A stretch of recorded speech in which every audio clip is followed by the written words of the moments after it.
कारण काल परवाकडे स्वतः पंतप्रधान सरन्यायाधीशांच्या घरी जाऊन आले. अख्ख्या देशात त्याची निंदा झाली.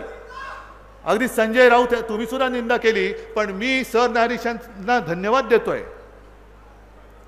तुम्ही म्हणाल का? कारण एवढ्यासाठी मोदी घरी येणार म्हणून त्यांनी गणपतीला पुढची तारीख नाही दिली. आमच्याकडे गणपती येतोय, तो मोदी येत आहेत, गणपती बाप्पा तू जरा नंतर आहे. अहो काय चाललंय थट्टा? 2 वर्ष होऊन गेली. आम्ही तुमच्याकडे जी दाद मागतो ती शिवसेनेची आहे, पण शिवसेनेच्या माध्यमातून देशातली लोकशाही जिवंत राहणारी आहे की नाही हे आम्ही तुमच्याकडनं मागतो.